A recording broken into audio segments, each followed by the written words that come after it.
Funny ভিডিওর মধ্যে কিছু ইফেক্ট থাকে না, যে টেকনোলজিয়া, নিউ টেকনোলজিয়া। প্রমাণ করে দিলাম আসলে খাস বাংলা ভাষায় বলতে হয় বান্দর বুড়া হইলে বলে গাছ ওটা বলে না। আর এই যে আমার সামনে দেখেন কি সুন্দর একটা কুঁড়েঘর। আসসালামু আলাইকুম এভরিওয়ান, সবাই কেমন আছেন? আশা করি সবাই ভালো আছেন। আপনাদের দোয়া আর আল্লাহর রহমতে আমি ভালো আছি। আজকে আমি যাচ্ছি আমার প্রাণপ্রিয় একরামুল ভাই, ওনাকে নিয়ে গ্রামে ঢুকতেছি। আর গ্রামে ঢোকার কারণটা হচ্ছে আমরা ওইখানে একটা গাছ কিনছি, যে গাছের মধ্যে অনেকগুলো কাঁঠাল আছে। সেই কাঁঠালগুলো আজকে পাইলে আমরা বাসায় নিয়ে আসবো। তো চলুন যাওয়া যাক, এবং কি ওই গাছটা কি অবস্থায় আছে, কাঁঠালগুলো কি অবস্থা আছে সম্পূর্ণ আপনাদেরকে দেখাবো। আর ইতিমধ্যে কিন্তু আমরা আইসা পড়ছি একদম গ্রামের মাঝখানে। আমার আশেপাশে যদি আপনাদেরকে আমি দেখাই, দেখেন যে এইদিকে একটা মাছের ঘের আছে অনেক বড়। প্লাস এই যে আশেপাশে যদি দেখেন সম্পূর্ণ একদম সবুজে ঘেরা, একদম পিওর একটা গ্রাম। শহরে থাকা অবস্থায় আসলে কোনো একটা গ্রামের মাঝখানে ঢুকলে মনটা কেমন একটা সবুজ সবুজ সতেজ হয়ে যায়। এই গ্রামের মাঝখানে আসার পর এখানে ছোট্ট একটা বাজার, কয়েকটা দোকান, মানে গ্রামের বিষয়গুলো এমনই হয় যে কয়েকটা দোকান মিলে একটা ছোট্ট একটা বাজার হয়। আর এই বাজারে কিছু চার দোকান থাকে, আর এই চার দোকানেই যত রাজনীতির দল, বিএনপি, আওয়ামী লীগ এবং হেফাজত, সবই এখানে এসে তাদের আলাপ আলোচনা চলে। অনেকটা রাস্তা আসার পর আমরা এখানে একটা চার রাস্তা দেখতে পারলাম। এটা হচ্ছে চার রাস্তার মোড়। আর এই যে আমার পিছনে এটা হচ্ছে বট গাছ, বটতলা। তো আমাদের যাইতে হবে সামনের দিকে। তো যার কারণে আমরা সামনের দিকে রওনা দিলাম। এখন আমরা একটা স্কুলের পিছনে এসে পড়ছি। আর আমার সামনে রাস্তাটা যদি আপনাদেরকে দেখাই, দেখেন এই যে রাস্তাটা একদম গ্রামের ইটের সলিন রাস্তা। এখান থেকে এই সামনের রাস্তাটার ভিউটা আমার কাছে ভালোই লাগতেছে। একদম সরু চিকন একটা রাস্তা, মনে হইতেছে যে নিজ গ্রামের রাস্তাগুলো যেমন একদম বাঁশের জারের নিচ দিয়ে যাইতে হয়, সেরকম একটা ফিল আসতেছে এখানে। আমার সামনে আমার সেই বড় ভাই, ও আস্তে আস্তে একদম চিকন সরু একটা রাস্তা দিয়ে যাইতেছে। আমাকে যে কোন দিক দিয়ে নিয়ে যাইতেছে আমি নিজেও জানি না। তো রাস্তাটা যেমন ভালো লাগতেছে তেমন একটু একটু ভয় লাগতেছে যে কোন জায়গায় স্কিপে পড়ে যায়, কারণ কিছুদিন আগে বৃষ্টি হয়েছে এখানে। তো আমার এখানে বাড়িটা পার্কিং করতে বললো। আর এই যে আমার সামনে দেখেন কি সুন্দর একটা কুঁড়েঘর, এক সময়ের ঘর। দেখছেন, এটা একটা কুঁড়ে ঘর। এই কুঁড়ে ঘরটা দেখলেই মনে পড়ে সেই গ্রাম বাংলার স্মৃতিগুলো। আসলে গ্রামের মানুষ কিংবা আগের দিনের মানুষ কিভাবে বসবাস জীবনযাপন করত। ক্রয় সূত্রে এই জমির মালিক একরামুল হক, দ্বিতীয় মোসাম্মদ খাদিজা বেগম, জমির পরিমাণ 5 শতাংশ। আপনি এটা কিনলেন কবে? হ্যাঁ, আচ্ছা কিনছেন তো বুঝছি, কিন্তু কবে কিনলেন? রেফারেন্সে তো এটা কি কবে, কতদিন হলো কিনছেন? 1-2 মাস? আবার মেলা আগে করতে হইলো। আপনি আমার সাথে জমি দেখতে পাইছিলেন আজকে 6 মাস আগে, এর মধ্যে জমি কিনে আলাইছেন, আমার কিছু জানাইলেন না। ও আচ্ছা আচ্ছা, তাহলে এটা এই সারপ্রাইজ দিলেন না। আচ্ছা, তো জমি যে কিনছেন, জমির তো মিষ্টিও খাওয়ার নাই। আর এই যে জমি কিনছেন, জমির মধ্যে কাঁঠাল গাছ আছে, সবকিছুই আছে। কিন্তু ঘটনা হচ্ছে আমরা যে উদ্দেশ্যে আইছিলাম যে এখান থেকে আসলে কাঁঠাল পাড়ে নিয়ে যাবো, কিন্তু এখানে আসার পর দেখলাম এই দেখেন এখানে কিছু কাঁঠাল পড়ে আছে বিচি।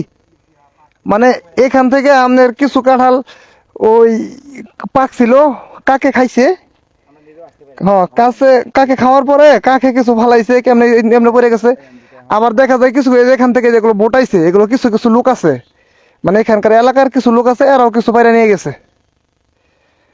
আসলে জমি কেনার পর যদি জমির খোঁজ খবর না নেওয়া হয়, হ্যাঁ, জমির খোঁজ খবর না নেওয়া হয়, সেক্ষেত্রে দেখা যায় যে এরকম অবস্থা, যে জমির গাছগাছরা থাকলে আসলে এলাকার পোলাপানে কিংবা অন্যান্য যারা আসলে দেখে যে জমির মালিক নাই, তারা বাইরে নিয়ে যায়। আপনাকে, আপনি যখন নিছেন তখন আমার কাছে ছিল না? ও আচ্ছা, তার মানে এর মধ্যে পোলাপানে কিছু বাইরে খেয়াল আইছে।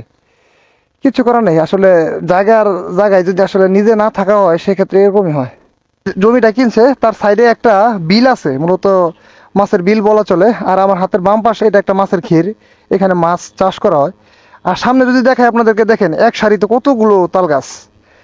আর এদিক দিয়ে আসার পর আমি এখানে একটা আশ্চর্য জিনিস দেখলাম। আসলে ওই যে কিছু ফানি ভিডিওর মধ্যে কিছু ইফেক্ট থাকে না, যে টেকনোলজিয়া, নিউ টেকনোলজিয়া। তো এই বিষয়টা আমি এখানে খেয়াল করতেছি। দেখেন এখানে ওরা কিন্তু জাল দিয়ে সুন্দরভাবে পানি সেচের ব্যবস্থা করছে।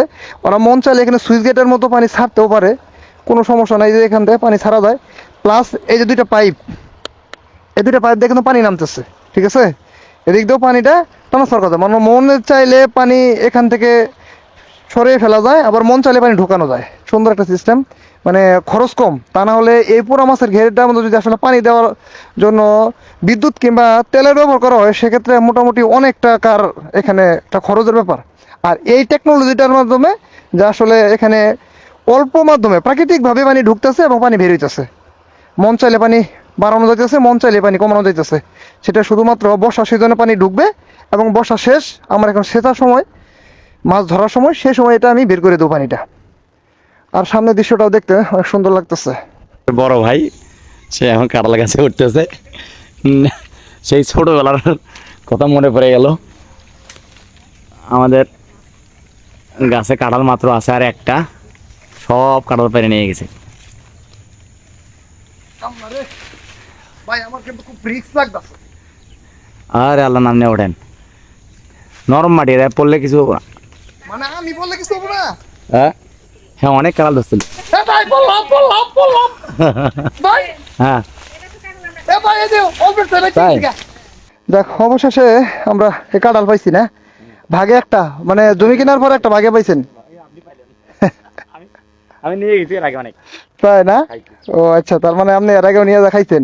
তাহলে তো মোটামুটি ভালো কাঁঠাল হয়েছে, খুব পরিশ্রম হয়েছে এই গাছ থেকে উঠে কাঁঠাল পাড়া। মানে প্রমাণ করে দিলাম আসলে, খাট বাংলা ভাষায় বলতে হয়, বান্দর বুড়া হইলে বলে গাছ ওটা বলে না। তো ওই দশা আজকে হয়েছে আমার দশা, যে মোটামুটি বয়স তো প্রায় 30-এর কাছাকাছি এসে পড়ছে। সেই যখনকার 10-12 বছর বয়স ছিল তখন এরকম গাছ বাইতাম, আর আজকে এই মগ ডাল থেকে কাঁঠাল বাইরে নিয়ে এলাম।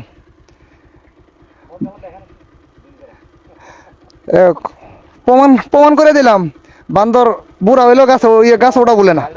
এই ছিল আপনাদেরকে দেখানোর মতো। আজকে মোটামুটি ভালো একটা পরিশ্রম হয়েছে, শরীরে অনেক ঘাম বেরিয়ে গেছে। তো আপনারা যে যেখান থেকে আমার এই ভিডিওটা দেখতেছেন, সকলের জন্য শুভকামনা। ভালো থাকবেন, সুস্থ থাকবেন। আল্লাহ হাফেজ।